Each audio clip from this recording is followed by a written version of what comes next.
So I made a video a few months ago talking about the current state of Dragon Ball, and I'm not kidding when I say like a week later, the event, Genki Damasuri, an event that's entirely dedicated to Dragon Ball announcements and the future of the series, was announced. I had no way of knowing this was coming before I made that video, so it was kind of poorly timed. But now people are going back to that video and commenting that it aged like milk or that everything is better now and I should have known this. I could not have known that then. I only knew what I knew, all right? I was not granted the gift of prophecy from Apollo, okay? I didn't have any other information than what was available. So I did want to wait until the event happened, though, to make sure I could do a follow-up to that video and talk to you about the relatively exciting future for Dragon Ball that we just got announced to us. And the first thing we should start with is the anime, and better to start with the anime that's coming sooner than later, and that's Dragon Ball Super Beerus. Now, this series is not anything we haven't seen before, technically. It is just a remaster of Dragon Ball Super, but it's more than just a remaster in the traditional sense. They're not just doing a few corrections on episodes and calling it a day. This is a full recut and reimagining is the term that I've liked to use of Dragon Ball Super. So Battle of Gods, which was, 14 episodes, I think, in the original run of Dragon Ball Super, is only going to be 6. And the 14 episodes that made up Resurrection F, that's also only going to be 6. This means this series is already less than half of the length of the original Dragon Ball Super anime run. It's going to be an easier entry point to get your friends and other people into the series in a way that makes sense and doesn't come with a lot of caveats or you telling them to watch a movie that doesn't actually fully make sense with the anime, but it's close enough that if you don't think about the details, you'll probably get away with it. You could just have them watch what is probably going to be the definitive version of Battle of Gods and Resurrection F, as well as all of Super. Because this is a big misconception I've been seeing. Yes, the title is Dragon Ball Super Beerus, but this is just a part of a larger recreation of the entire Dragon Ball Super anime. It will cover everything. And part of something that was announced is that they are looking to import more manga materials into this. So maybe to bring it more in line with the Dragon Ball Super manga and eventually better lead into their next anime project, which I'll be talking about in a little bit. Something important to talk about, a lot of people went into this kind of knowing, because it got leaked, to be honest, that there was a Dragon Ball Super remake of some kind.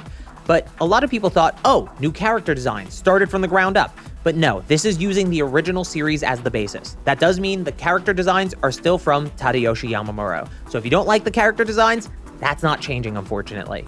But you're getting splendid animation on top of it, great actual animators and talented, seemingly directors working on this. I mean, that one shot of Beerus looks so insane. And to be a director competent enough to make new and interesting shots that work in a series that already exists, that already had direction and storyboard, I mean, I can't wait to see the names on this because I'm excited. It looks honestly better than I thought it would. So if you're not a manga reader, hopefully this will give you at least some of the manga material. And because of that, it might actually take away some of the anime-only material.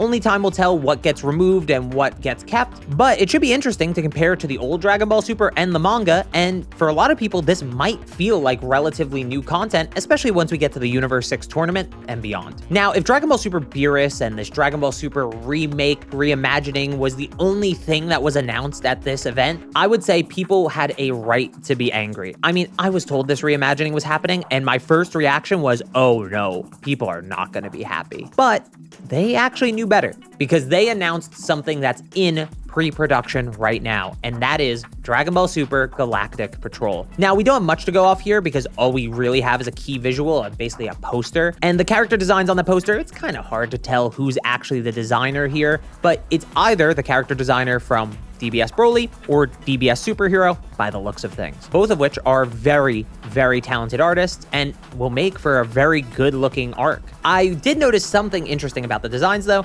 and that is that they look way more similar to something like an old school Dragon Ball Z design rather than a modern Toyotaro design. I'm sure that's intentional as the design philosophy there fully speaks more so to what Dragon Ball looks like, especially a Toriyama Dragon Ball.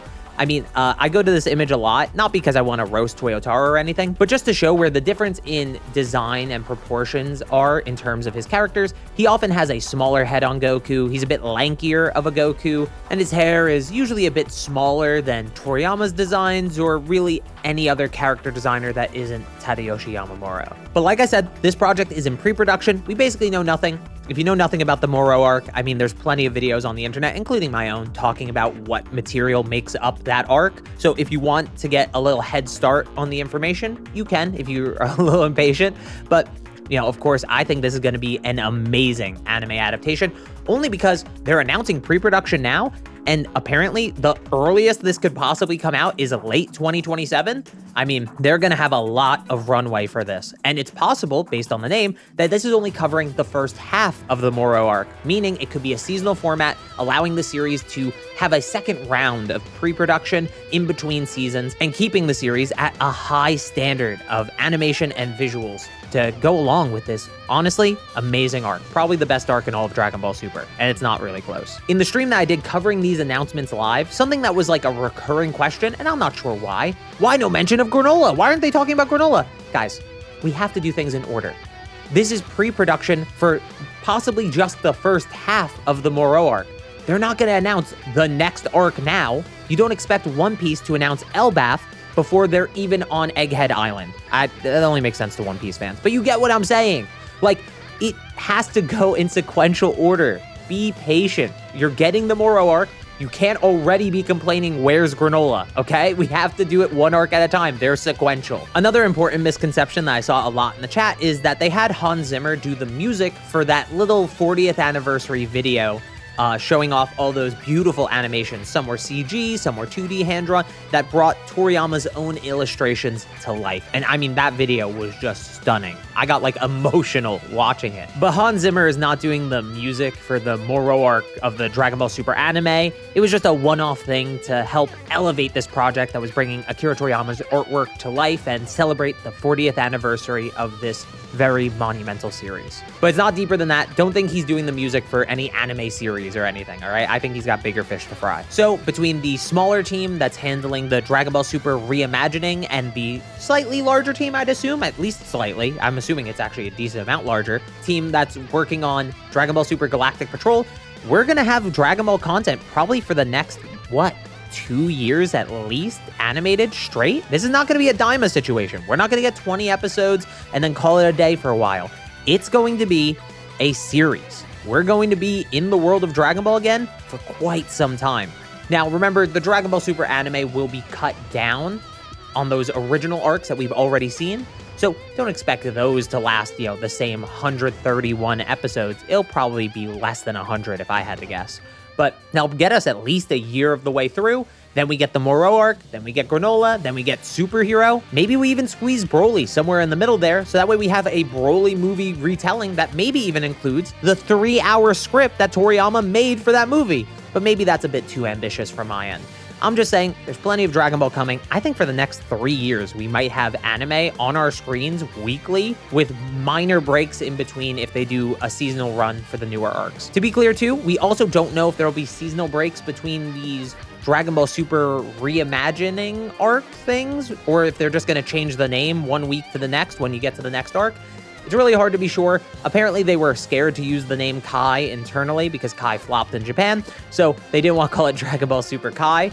And that's where this naming convention of naming it after the arcs came. But yeah, that's all we know for the anime as of right now. So let me move on to the games really quickly. And just like the last video I made about Dragon Ball news, and like the comments wanted to remind me, I don't know shit about Dragon Ball games. I am just giving you the information that I can see, and you can seek out more information yourself. I promise you, Google isn't scary. Just type in your question. So something I want to get out of the way quickly, because I'm not talking about any specific game too in depth, except a certain one. And that's the currently existing and currently operating Dragon Ball games, for the most part, have something happening. Fighters has a tournament, I think they said, and some other games have DLC, with Sparking Zero apparently having a massive DLC. But whether or not these things matter to you are on an individual level. Look up your game, look up the word DLC 2026 or DLC Genki Damasuri, and you'll probably find what has been announced for your game of choice. I think there was something announced for basically everyone, which is kind of crazy when you think about it because there's a lot of active Dragon Ball games. And the next thing, and the biggest news of the game section, is that there was a new game announced. It wasn't Xenoverse 3, it wasn't a sequel game, it is a new project called Age 1000. That name isn't permanent, by the way, they're gonna name it something else, but that's just the current working title.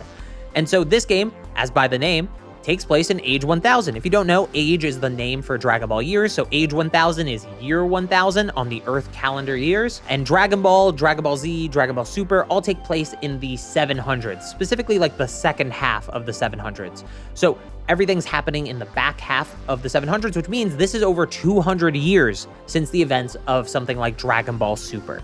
Now, that means we are disconnected from the main cast, we are disconnected from characters we know, and it allows this story to flesh out the world of Dragon Ball with something new. We're not just gonna go fight Raditz again, I hope. Please don't make him like time traveler, go into that training room he was doing in the trailer and have us fight Raditz. Oh, Raditz is here, you have to beat him first. Please don't, please. We've had enough Dragon Ball games fighting Raditz as the opening. Please, don't do it again. But as long as that doesn't happen, it'll be pretty cool to see Age 1000, and especially with this new character, who I think is the main character, and was designed by Toriyama himself before his passing. This is one of the final character designs for a new character that we have from Toriyama. Now, there might be a couple others that we haven't seen yet, but this is gonna be one of the last character designs for a new character from Akira Toriyama that we're ever gonna see. And something about that just hits. It just hits me a bit differently. So I do want to give this game a chance. My biggest issue with most Dragon Ball games is repetitive combat and the fact that you're playing through the story of Z basically every time. So if it could innovate on both of those, I mean, I'm in. I'm in to see the world of Age 1000. Why not let Dragon Ball games explore content that's not covered by the anime series already? We let non-canon movies do that for years. Why don't we let the games be non-canon movies and do their own thing and separate themselves from the shackles of a story that's already been told a million times? I think that's one of the things people wanted out of Sparking Zero, and its what-if system that I think was lackluster, apparently. I didn't play enough of the game. I don't know. Tell me in the comments. But I think that's what people want. I think people want something different and fresh. We can't have the same games, the same combat style all the time.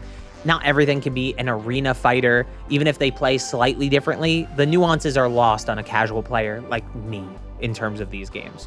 Something else about this game that's pretty cool to me is that it takes place in Age 1000. Now, like I said, that's over 200 years after the current events of the series, but more interestingly than any of that is that this is when Dragon Ball Online took place. Now, that doesn't mean this is going to be an MMO and a sequel successor to Dragon Ball Online. I really doubt they're going to do that.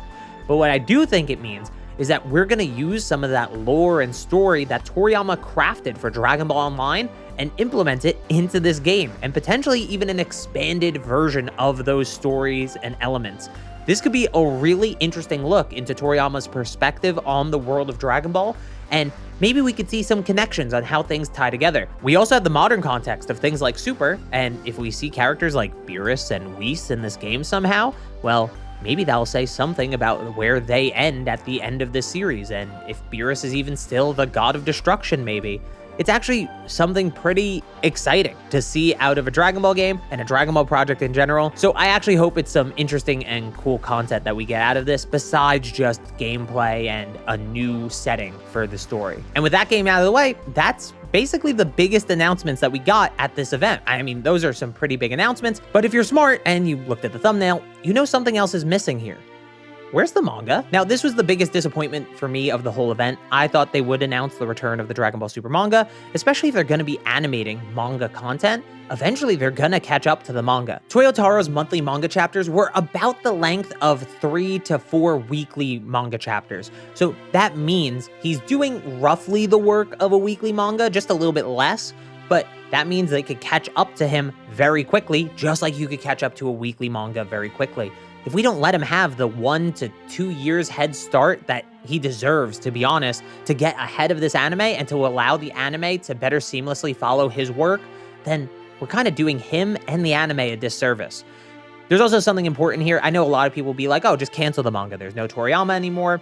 let's just end it. I said this in my other video talking about when should Dragon Ball end, but there are loose ends in Toriyama's own approved stories that have not been tied yet. Black Frieza is still out there. We still need to figure out how we're landing into the end of Z. And I think at the very least, those two things need to happen. Maybe a Beerus rematch as well to cap off this era of Dragon Ball with the way it started. But without those things, I think we can't have a true end to Dragon Ball. Now, if you want to end it after that, you want to end the manga, you want to end the anime connected series of Dragon Ball Super, that's fine. But I do think we should allow Toyotaro the opportunity to finish the work he was doing alongside Toriyama before his passing. I think that's only fair to him, that's only fair to Toriyama's work, and that's also fair to us. So, I hope we get an announcement soon about the manga returning, but otherwise, it's a great year to be a Dragon Ball fan, it seems. Also, I'm uploading this really close to my last video upload. I like that video, so check it out up here. But that's all I have to say. Have a good one.